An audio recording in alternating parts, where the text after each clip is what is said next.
नमस्कार, देशहित देख रहे हैं आप। देशहित में आप सभी का स्वागत है। देश का नंबर 1 शो जिसमें आपका हित है, हमारा हित है, हम सबका हित है। देशहित में हूं सचिन। नमस्कार, मैं हूं आपके साथ शिरीन। तो देशहित में सबसे पहले आज नजर डालते हैं 20 बड़ी खबरों पर। गृह मंत्री अमित शाह और सीएम विजय रूपानी पर गुजरात में आतंकी हमले का खतरा। आईबी को मिली 13 नामों की चिट्ठी। गुजरात पुलिस का हर शहर अलर्ट। नहीं डूबेगा येस बैंक के ग्राहकों का पैसा। आरबीआई गवर्नर और एसबीआई के चेयरमैन ने दिया भरोसा। वित्त मंत्री बोली सुरक्षित है ग्राहकों का पैसा। आरबीआई ने येस बैंक के लिए स्कीम ऑफ रिकंस्ट्रक्शन का ऐलान भी किया। नए निवेशक 49% तक हिस्सा खरीद सकते हैं। येस बैंक पर वित्त मंत्री के भरोसे के बावजूद सियासत। कांग्रेस नेता राहुल गांधी का ट्वीट, कहा मोदी और उनकी सोच ने अर्थव्यवस्था बर्बाद कर दी। येस बैंक के संकट से शेयर बाजार में उथल पुथल। शेयर का भाव 56% गिरा। सेंसेक्स 894 अंक गिरकर बंद। निफ्टी भी 300 अंक गिरा। भारत में कोरोना वायरस के मरीज बढ़कर हुए 31। ईरान से लौटे गाजियाबाद में भी वायरस की पुष्टि। दिल्ली में जारी है इलाज। कोरोना वायरस को फैलने से रोकने के लिए सरकारी दफ्तरों में बायोमेट्रिक हाजिरी पर 31 मार्च तक रोक। 5 शहरों में सेना बनाएगी 1500 वार्ड आइसोलेशन सेंटर। कोरोना से बचाव के लिए अटारी बॉर्डर पर भी अलर्ट। बीटिंग द रिट्रीट में फिलहाल बंद की गई पब्लिक एंट्री। 20 से 25 हजार लोग होते हैं शामिल। कोरोना से बचाव के लिए दिल्ली में 31 मार्च तक 10,000 से ज्यादा आंगनवाड़ियां भी बंद। स्कूलों में सुबह होने वाली असेंबली पर रोक। दिल्ली हिंसा का आरोपी ताहिर हुसैन 7 दिन पुलिस रिमांड पर। कड़कड़ुमा कोर्ट में हुई पेशी। पुलिस को अभी तक नहीं मिले ताहिर के दोनों मोबाइल। दिल्ली हिंसा पर अब 12 मार्च को हाईकोर्ट में सुनवाई। सरकार और पुलिस को मिला जवाब देने का और वक्त। भड़काऊ भाषण के आरोप में हर्ष मंदर पर सुप्रीम कोर्ट में 15 अप्रैल को सुनवाई। दिल्ली में मेरठ और गाजियाबाद से भी आए थे दंगाई। इस अंदेशे की जांच और पहचान का काम शुरू हो गया है। दिल्ली पुलिस की मेरठ और गाजियाबाद पुलिस के साथ बैठक। यूपी की तरह दिल्ली में भी दंगे में हुए नुकसान की वसूली दंगाइयों से करने की बीजेपी की मांग। लेकिन आपने योगी सरकार को पोस्टरों को बताया नौटंकी। निर्भया के दोषी मुकेश का नया पैंतरा। पुरानी वकील पर लगाया साजिश का आरोप। नई क्यूरेटिव और दया याचिका के लिए सुप्रीम कोर्ट से मांगा मौका, वो भी जुलाई 2021 तक का। लोकसभा में हंगामे की जांच के लिए बनाई गई जांच कमेटी। स्पीकर ओम बिरला होंगे समिति के प्रमुख। सभी दल के सांसदों के सदस्य। कल 7 कांग्रेसी सांसदों को किया गया था निलंबित। बिहार विधान परिषद के कैंटीन से विधायकों की सेहत को खतरा। गंदे नाले के पानी से बनाई जा रही है चाय और नाश्ता। तस्वीरें आई तो विधायकों के होश उड़े। ग्रेटर नोएडा की सोसाइटी में एक महिला की सिर कुचलकर हत्या। सीसीटीवी में दिखा संदिग्ध लड़का गिरफ्तार। ब्लैकमेलिंग का माना जा रहा है मामला। महिला दिवस पर नोएडा का metro rail corporation aqua line की 2 मेट्रो स्टेशन को पिंक स्टेशन घोषित करेगा। महिलाओं के हाथ में होगी कमान। दिल्ली, नोएडा, गुरुग्राम में शाम को ही हो गई रात। पूरे एनसीआर में बारिश से लौटकर आई ठंड। अगले 24 घंटे भी बारिश के आसार। मैदानों में बारिश तो पहाड़ों पर बर्फबारी। हिमाचल और उत्तराखंड के कई हिस्सों में लगातार बर्फबारी। केदारनाथ और बद्रीनाथ में भी कई फीट तक बर्फ जमा हुई। तो देशहित में आज की सबसे बड़ी खबर जिसे आपको देखना बहुत जरूरी है, आपको दिखाना बहुत जरूरी है, वो है एलओसी से खबर आई है। पाकिस्तान ने तंगधार सेक्टर में जब गोलीबारी की तो सीज फायर भी तोड़ा और भारत ने उस पर ऐसा जबरदस्त प्रहार किया जिसका अंदाजा पाकिस्तान को भी नहीं होगा। हम आपको तस्वीरों के माध्यम से दिखा रहे हैं वो हथियार जिससे भारत ने पाकिस्तान पर हमला किया। एंटी टैंक गाइडेड मिसाइल के हमले में पाकिस्तान के होश उड़ गए। पाकिस्तान समझ ले कि नया भारत है ये और माफ नहीं करता बल्कि साफ कर देता है, क्योंकि मोदी सरकार की सीधी सी एक लाइन में पॉलिसी ये कि छेड़ोगे तो छोड़ेंगे नहीं। और इसलिए सरकार ने सेना को खुला हाथ दिया हुआ है। तस्वीरें देखकर आप अंदाजा लगा सकते हैं कि पाकिस्तान को कितना जबरदस्त नुकसान हुआ होगा। और इसी के साथ देशहित में आज के 5 बड़े सवाल क्या हैं वो भी आपको बता देते हैं। पहला बड़ा सवाल, हिंदुस्तान के मिसाइल अटैक से ही क्या सुधरेगा पाकिस्तान? वही हमने यूपी में देखा था कि जहां जहां दंगे हुए थे और जो दंगाई थे उन्हीं की संपत्ति से वसूली की गई थी। तो दिल्ली में दंगा वसूली का क्या योगी मॉडल चलेगा, कब? और सवाल यह भी कि जनता की गाढ़ी कमाई का गबन आखिर कब तक?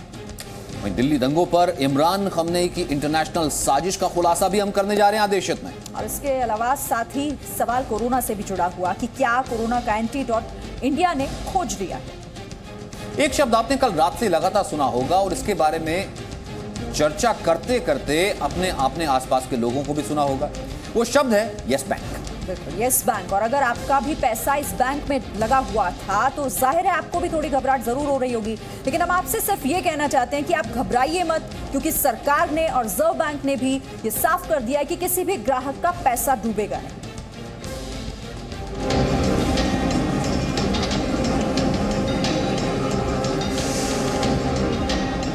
यस बैंक की वित्तीय हालत सामने आने के बाद विपक्ष को सरकार पर हमले का मौका मिल गया। एमसी बैंक डूबा और अब जो है ये यस बैंक आया, शेड्यूल बैंक। तो ये आरबीआई का जो नॉमिनी बैठा वो क्या कर रहा है?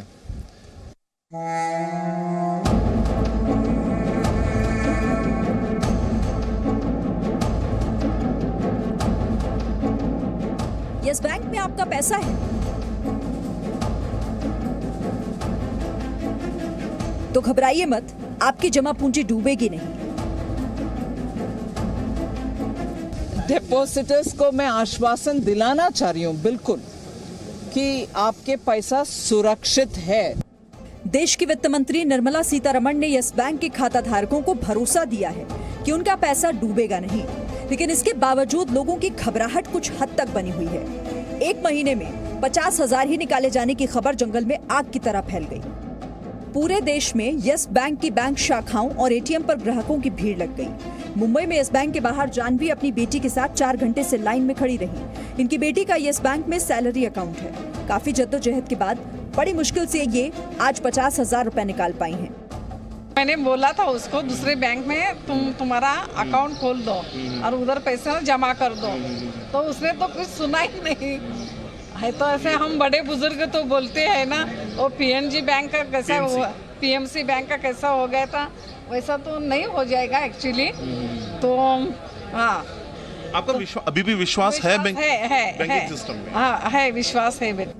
विले पार्ले की रहने वाली भक्ति की सैलरी कल शाम को ही क्रेडिट हुई है, लेकिन कुछ देर बाद ही उन्हें पता चला कि इस बैंक में से पैसा निकालने के लिए आरबीआई ने गाइडलाइंस जारी कर दी हैं। एक्चुअली हमारी सैलरी भी कल शाम को ही हुई और तुरंत हम लोग जैसे ही फ़ोन पे आया मैसेजेस और वो, तो हम लोग भाग दौड़ के सब एटीएम्स में है, ऑनलाइन करे, ये सब चल रहा था, लेकिन हार्ड लक। शुभम और अक्षय मुंबई के महालक्ष्मी इलाके में रहते हैं। दोनों के होम लोन की ईएमआई जाती है। आज सुबह से लाइन में खड़े दोपहर हो गई, लेकिन नंबर नहीं आया।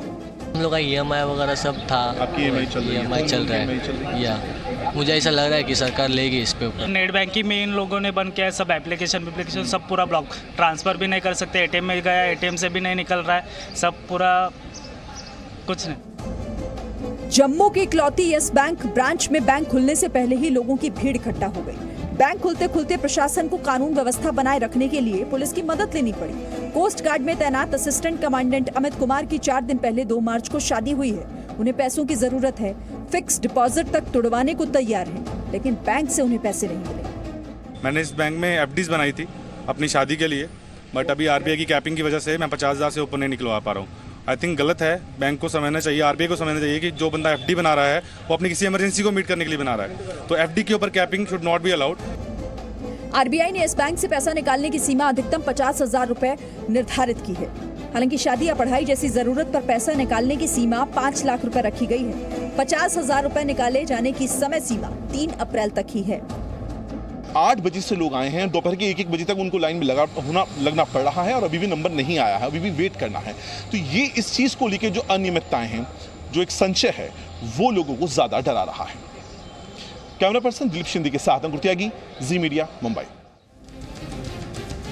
दरअसल कांग्रेस और विपक्ष यस बैंक के मुद्दे पर सरकार पर हावी, लेकिन वित्त मंत्री निर्मला सीतारमण ने भी फ्रंट फुट पर आकर अटैक किया और कहा कि 2014 तक जिस तरीके से यूपीए की सरकार में काम किया गया, उससे शायद ये इस वक्त ये हाल हुआ है।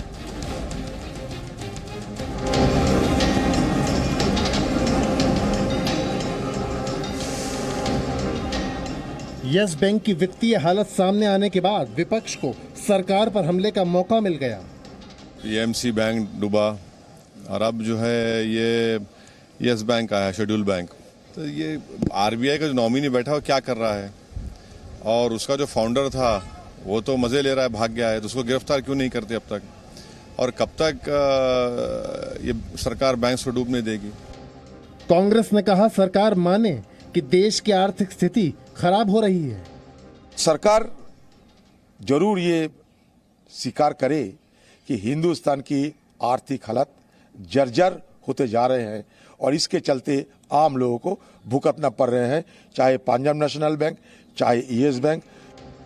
रिजर्व बैंक ने लोगों को भरोसा दिया कि यस बैंक को फिर से खड़ा करने के लिए आरबीआई पूरी भूमिका निभाएगा।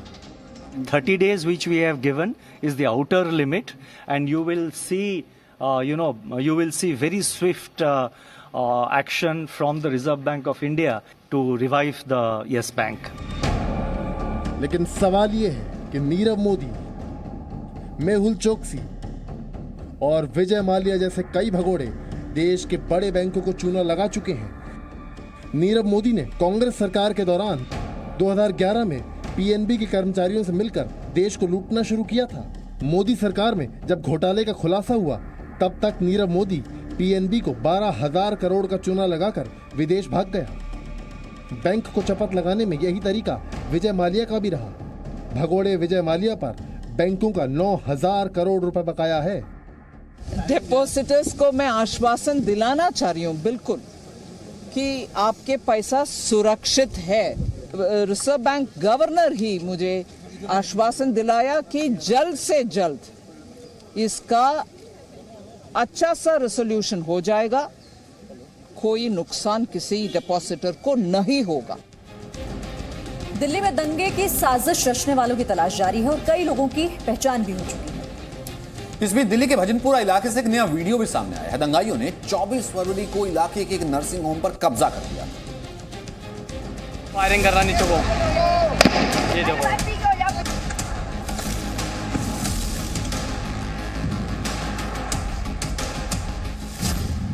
चांदबाग में भीड़ का दंगा चरित्र। ये वीडियो दिल्ली के चांदबाग इलाके का है। तब 24 फरवरी की दोपहर को दंगाइयों ने आगजनी, तोड़फोड़ और पत्थरबाजी कर पूरे इलाके में दहशत फैला दी। दंगाइयों ने मोहन नर्सिंग होम को भी निशाना बनाया। जिस वक्त उग्र प्रदर्शनकारी तांडव मचा रहे थे, उस वक्त अस्पताल के अंदर दंगे में घायल डीसीपी अमित शर्मा मौजूद थे। अस्पताल की छत पर चढ़कर कुछ उपद्रवी लोगों को निशाना बनाते हुए फायरिंग कर रहे थे। ये वीडियो दिल्ली के चांदबाग इलाके में एक इमारत से बनाया गया है, जो कि मोहन नर्सिंग होम के ठीक सामने है। वीडियो में दिख रहा है कि मोहन नर्सिंग होम की छत पर 2 दर्जन से ज्यादा दंगाई खड़े हैं। कुछ हेलमेट पहने हैं। वीडियो में गोली चलने की आवाज सुनाई दे रही है। गोली चलाते हुए भी दिख रहा है। ये देखो, वो बंदूक से फायरिंग हो रही है। देखो, ये तो गन लोड कर रहा हो, ब्लैक जैकेट में हेलमेट पहना हुआ। वो देखो फायरिंग कर रहा नीचे को। ये देखो, ये मोहन नर्सिंग होम के ऊपर से फायरिंग कर रहे हैं। जिस वक्त दंगाई नर्सिंग होम की छत पर थे, उसी दौरान कुछ दंगाइयों ने अस्पताल के नीचे आगजनी भी की थी। अस्पताल के नीचे भी दंगाई इकट्ठा हुए थे। चांदबाग के दंगाइयों का वीडियो गुरुवार को भी सामने आया था, जिसमें बुर्के वाली महिलाएं और भारी संख्या में युवा पुलिस वालों पर पत्थरों की बारिश कर रहे थे। भीड़ के इसी आतंकवाद में डीसीपी अमित शर्मा और एसीपी अनुज कुमार जख्मी हुए थे, जबकि हेड कांस्टेबल रतन लाल शहीद हो गए थे। चारों तरफ से घेर लिया गया। पहले लेडीज ने घेरा, फिर पीछे से जितने भी जेंट्स थे उन लोगों ने घेरा और उन्होंने एकदम से वायलेंस स्टार्ट कर दिया। हॉकी स्टिक्स निकाल लिए, आयरन रॉड्स निकाल ली, उन्होंने पथराव करना स्टार्ट कर दिया पुलिस पे, पूरी फोर्स पे। वहाँ पे जो कि पथराव से फोर्स इधर उधर हो गई और अमित जो है बीच में फंस गए उनके, और उन्होंने बिल्कुल किसी चीज़ की बिल्कुल भी उन्होंने कुछ नहीं सोचा। उन्होंने बस वो मेरे हस्बैंड को मारते चले गए। जब एसीपी अनुज कुमार घायल डीसीपी अमित शर्मा को लेकर पहुंचे, उसी वक्त दंगाइयों ने नर्सिंग होम पर धावा बोल दिया। आप ये देखिए, मोहन नर्सिंग होम से निकालते ही उन्होंने मोहन नर्सिंग होम भी आग लगा दिया। उन्होंने पूरा जला दिया मोहन नर्सिंग होम। तो उनके अंदर एक फ्रस्ट्रेशन थी पब्लिक के अंदर।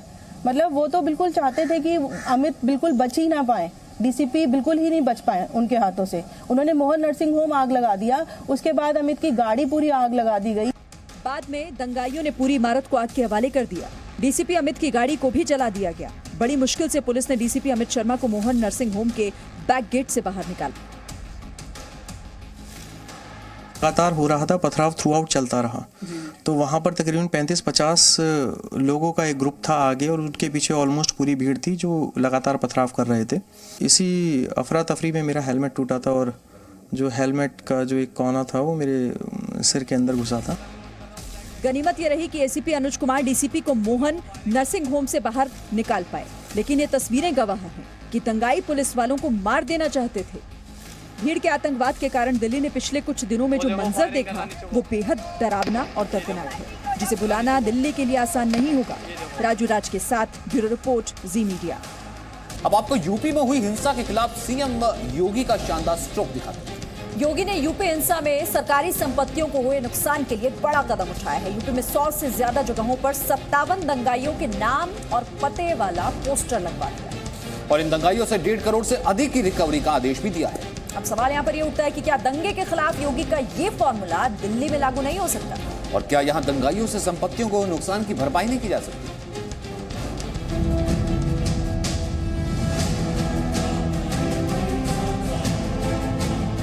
लखनऊ के इन दंगाइयों के चेहरे जरा गौर से देखिए। इनके नाम बाकायदा पते के साथ चौराहे चौराहे पर चस्पा किए गए हैं। यूपी के मुख्यमंत्री योगी आदित्यनाथ ने इन दंगाइयों को फरमान सुनाया है, सरकारी संपत्तियों को हुए नुकसान की भरपाई करो वरना संपत्ति जब्त करके एक एक पैसे की वसूली करेंगे। इन पोस्टर्स में 57 दंगाइयों के नाम पते के साथ साथ उनके पिता का नाम लिखा है। इनमें वसूली जाने वाली रकम भी साफ लिखी हुई है। कुल मिलाकर इन दंगाइयों से एक महीने के भीतर 1,55,62,537 रुपए की रिकवरी का आदेश जारी हुआ है और योगी के इस शानदार फैसले से दंगाइयों के होश उड़े हुए हैं। लेकिन यहां सवाल अब दिल्ली का उठता है, क्योंकि दिल्ली में हुई हिंसा के दौरान कुल मिलाकर 759 संपत्तियों को नुकसान पहुंचा। 122 घर जला दिए गए, 322 दुकानें तबाह हो गई, 301 गाड़ियां फूंक दी गई, 5 गोदाम आग के हवाले कर दिए गए, 2 स्कूल, 11 मस्जिद और 10 मंदिरों को भी नुकसान पहुंचा। और सबको मिलाकर देखें तो एक अनुमान के मुताबिक दिल्ली हिंसा में नुकसान का ये आंकड़ा 25,000 करोड़ का है। इसीलिए दिल्ली के इन दंगाइयों से क्या इसकी भरपाई नहीं की जानी चाहिए? क्या दिल्ली में दंगा वसूली का योगी मॉडल लागू नहीं होना चाहिए? यूपी में हिंसा हुई तो योगी एक्शन में है। यहाँ दिल्ली सरकार अभी नुकसान का सिर्फ निरीक्षण कर रही है, किसी भी दंगाई को नोटिस नहीं भेजा गया। संपत्ति जब्त करने का आदेश देना तो दूर की बात है, ऊपर से योगी के आर्थिक दंड वाले रिकवरी प्लान पर सियासत अलग से हो रही है। ये नौटंकी और ड्रामा करने के बजाय पुलिस उनकी है, पोस्टर लगा के क्यों घूम रहे हैं? उनके पास राज है ना। योगी ने यूपी को रोगी बना दिया है। जाहिर है इसका सही जवाब दिल्ली सरकार नहीं देना चाहती, क्योंकि इसके लिए जनता की तकलीफों को समझना भी जरूरी है। जिस तरह कुछ लोगों ने विरोध प्रदर्शन के नाम पर हिंसा की, सरकारी संपत्ति को नुकसान पहुंचाया, वो अपने घर में बैठ करके एक बार खुद को सवाल पूछे, क्या उनका ये रास्ता सही था? ये जो कुछ जलाया गया, बर्बाद किया गया, क्या वो उनके बच्चों को काम आने वाला नहीं था?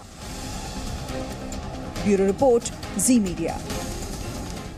आगे बढ़ के अब होली के रंग के लिए आपको सीधा लिए चलते हैं काशी और मथुरा।